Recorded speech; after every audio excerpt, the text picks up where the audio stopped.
Et voilà, donc je voudrais parler aujourd'hui d'un sujet qui n'est pas très joyeux, c'est-à-dire quand on découvre qu'on est en relation avec une personne sadique. N'importe, les hommes peuvent être aussi sadiques que les femmes. Voilà, il faut un peu développer ce sujet.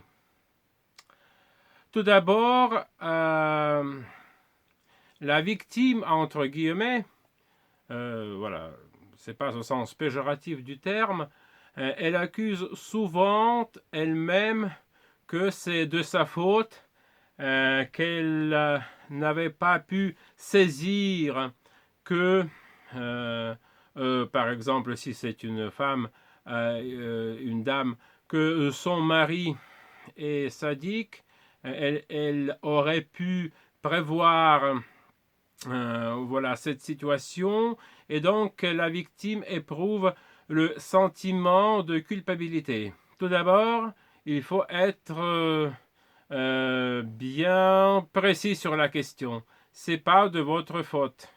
Si quelqu'un vous avez manipulé, euh, vous a manipulé, je veux dire, c'est pas de votre faute.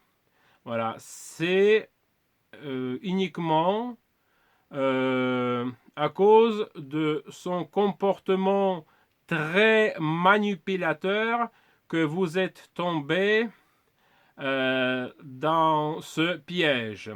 Je vais citer l'exemple classique de Hitler qui a su tromper une nation entière.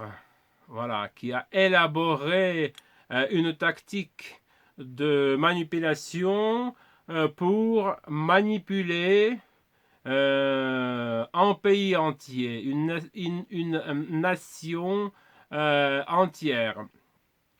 Voilà, donc c'est pas de votre faute. Comment se noue une relation avec un sadique? Tout d'abord, il ne faut pas oublier que les sadistes,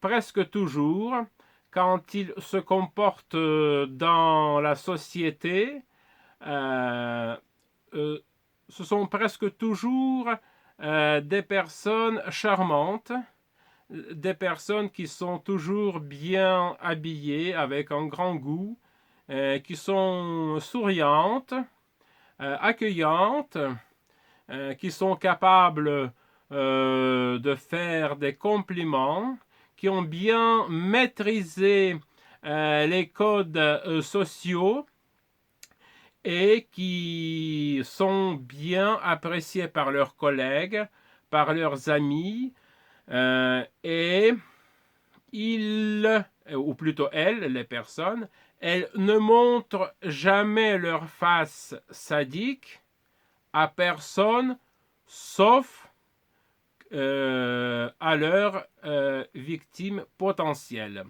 Les psychologues disent que quand un sadique trouve sa proie, excusez-moi du terme, donc quand un sadique trouve sa proie, tout de suite il y a un petit clic comme ça, et il comprend que c'est une personne qui n'aura pas forcément de défense et autour de laquelle il pourra tisser les filets pour que cette personne tombe dans son piège.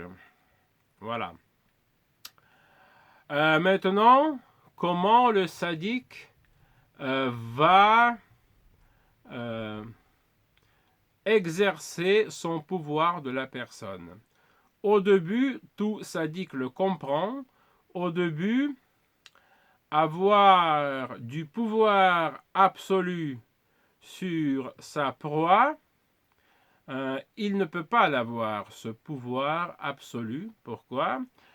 Parce que sa victime est entourée aussi par les amis, par les familles ou par d'autres personnes qui pourraient, au conditionnel, lui apporter du secours.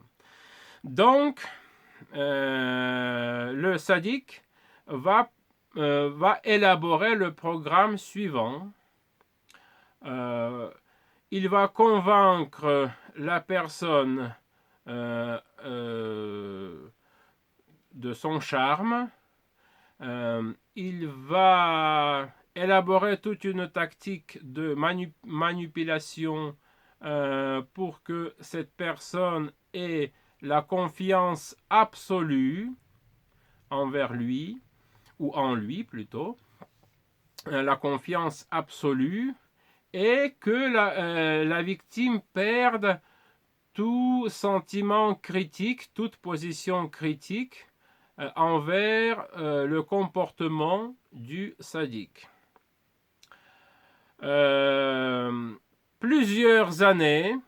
Pendant plusieurs années, il peut élaborer cette tactique perverse. Pendant ces années, ce qu'il va faire, la victime commence à avoir la confiance absolue en ce sadique,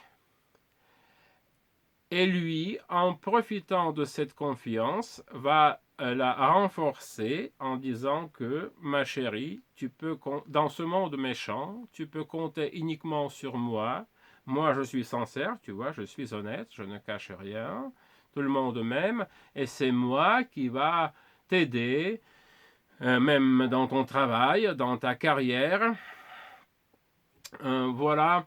Et moi, je suis la seule personne sur qui tu puisses vraiment compter. Les autres, ils peuvent te trahir parce que ils ne sont pas honnêtes, ils n'ont pas cette position sociale, ils jouent le jeu à double façon. Donc, les autres sont dangereux. Et regarde ce monde. Le monde qui est plein des escrocs, des voleurs, des gens qui trompent, qui manipulent. Les manipulateurs, c'est dangereux. Moi, je ne suis pas comme ça. Voilà. C'est en deux mots, c'est ça ce qu'il va dire. Parallèlement à ce, si je puis dire, discours, il va progressivement couper la personne de sa famille, de son entourage, de toutes les personnes qui auraient pu l'aider.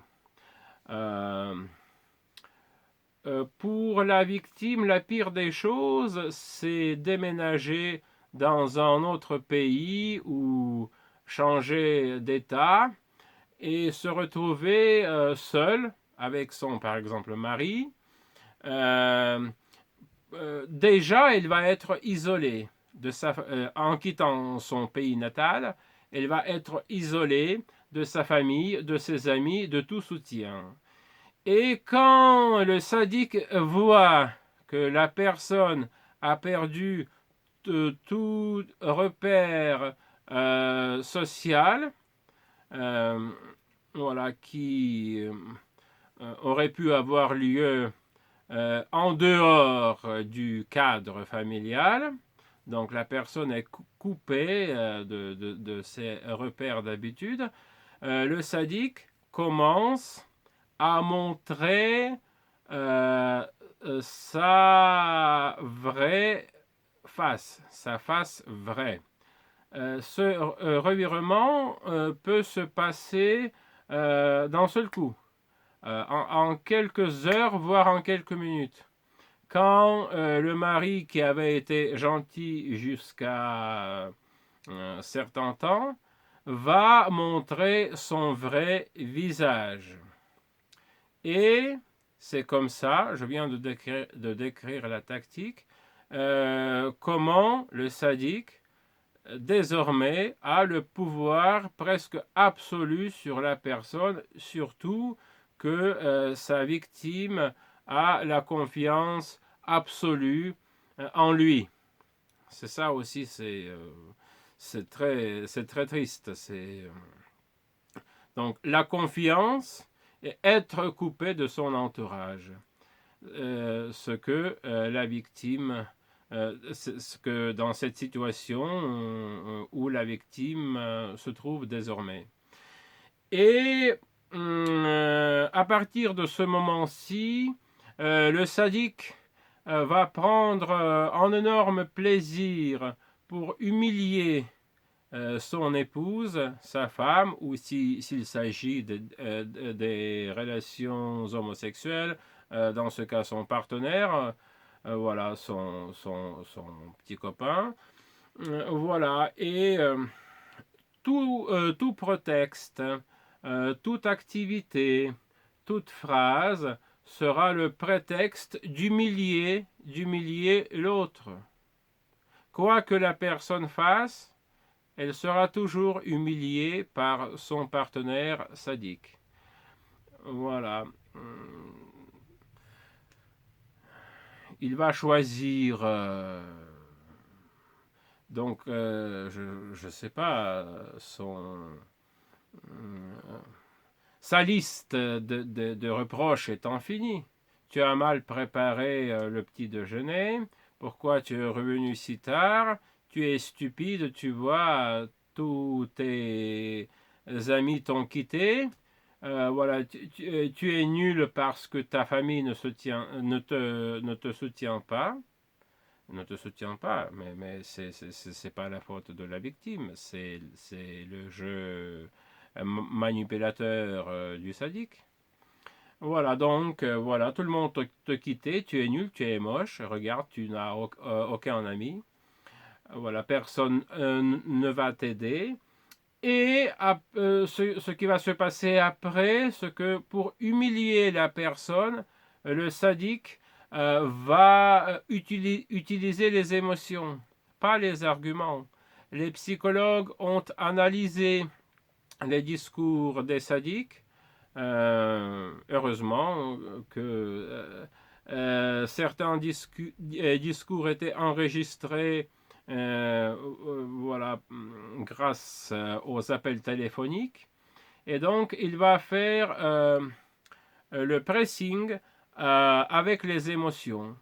C'est que les émotions, pas d'argument. Aucun argument avec le sadique ne va marcher. Vous pouvez sortir tous les arguments possibles, développer une bonne argumentation, mais rien ne va marcher. Il va vous taper avec les émotions, avec les liens illogiques, voilà, vraiment illogiques. Il va trouver tout prétexte.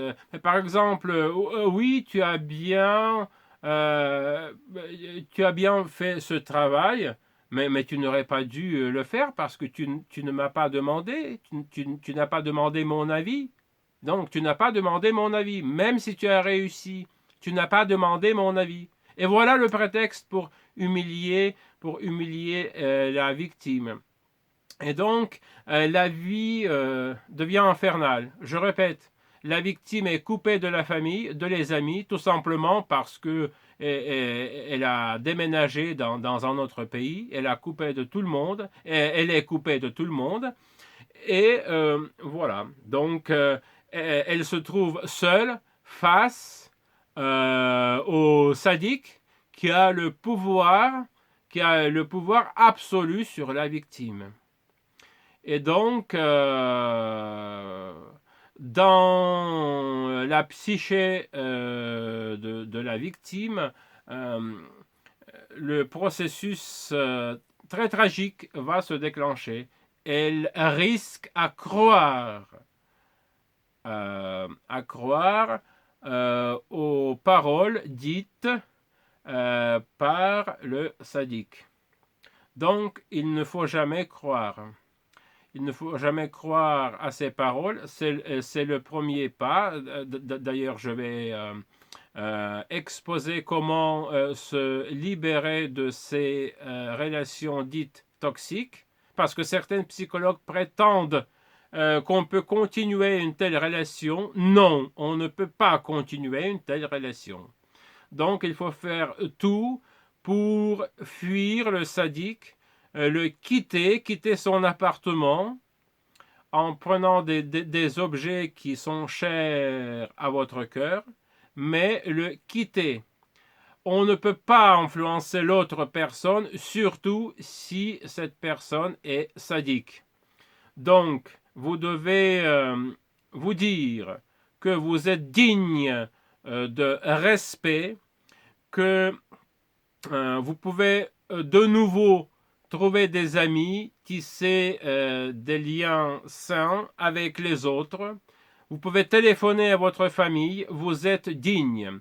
L'idée que vous êtes indigne, n'oubliez pas ça et je le souligne, c'était la suggestion presque hypnotique par le sadique. C'est faux. Vous êtes digne, vous êtes talentueuse.